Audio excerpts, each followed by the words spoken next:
আসসালামু আলাইকুম। সবাইকে স্বাগতম আমার চ্যানেলে নতুন আরও একটি ভিডিও দেখার জন্য। আজ আমি আপনাদের জন্য তেহারি রান্না করার রেসিপি নিয়ে আসলাম। খুবই অল্প সময়ে সহজেই কিভাবে তেহারিটা রান্না করা যায় সেটাই আজ আপনাদের সাথে শেয়ার করব। তেহারি রান্না করার জন্য প্রথমে চুলায় আমি একটি কড়াই বসিয়ে দিলাম। এবার এর মধ্যে 1 কাপ পরিমাণে তেল দিয়ে দিয়েছি। এখানে 1 কাপের মধ্যে হাফ কাপ সরিষার তেল এবং হাফ কাপ সয়াবিন তেল মিক্স করে দিয়েছি। আপনারা চাইলে শুধু সরিষার তেল বা সয়াবিন তেল দিয়ে রান্না করতে পারেন, তবে সরিষার তেলের গন্ধটা তেহারির মধ্যে অনেক ভালো আসে। এবার এর মধ্যে 1 কাপ পরিমাণ পেঁয়াজ কুচি দিয়ে দিয়েছি। পেঁয়াজটাকে হালকা ভেজে নিয়েছি। কিছুটা ভাজা হয়ে গেলে এর মধ্যে আদা রসুনের পেস্ট দিয়েছি 2 টেবিল চামচ পরিমাণে। এবার তেহারির যে মশলাটা আছে, আমি এখানে প্যাকেট মশলা দিয়ে রান্না করছি। পুরো প্যাকেটটাই আমি এখানে দিয়ে দিচ্ছি। তেহারি মশলার প্যাকেটের মধ্যে সব ধরনের মশলাই থাকে। এবার সামান্য পরিমাণে পানি দিয়ে দিচ্ছি মশলাটাকে কষানোর জন্য। চুলার আঁচটা হাই মিডিয়ামে থাকবে। এইভাবে মশলাটাকে কষিয়ে নিয়েছি। মশলা থেকে যখন তেল বের হতে শুরু হবে তখন আমি দিয়ে দিব মাংস। এখানে আমি গরুর মাংস নিয়েছি প্রায় 1.5 কেজি পরিমাণে।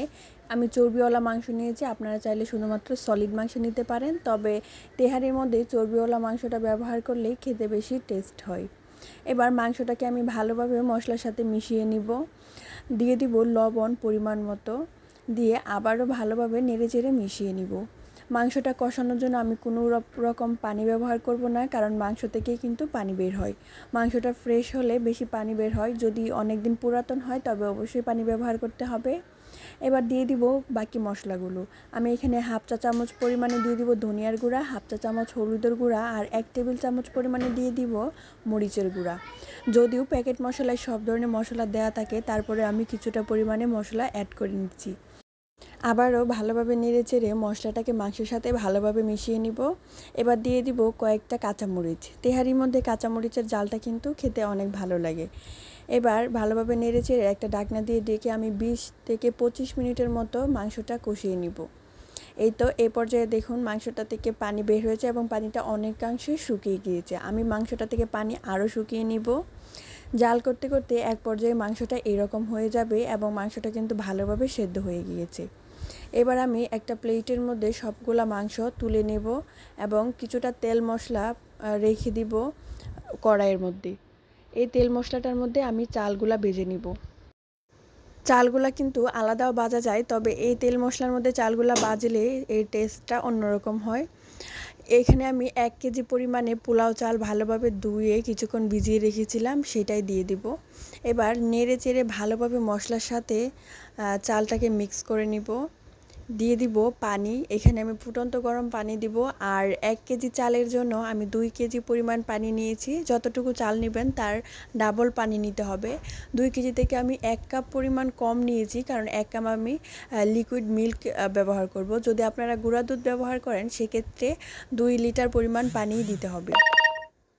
1 কাপ পরিমাণ দুধ অ্যাড করে দিয়েছি। এবার আমি পোলাওয়ের জন্য লবণ দিয়ে দিব। দিয়ে আবারও নেড়েচেড়ে একটু বলক তুলে নেব। চালটা যখন এরকম 50% সিদ্ধ হয়ে যাবে তখন আমি তুলে রাখা মাংসগুলো দিয়ে দিব। দিয়ে ভালোভাবে চালের সাথে মিশিয়ে নিব।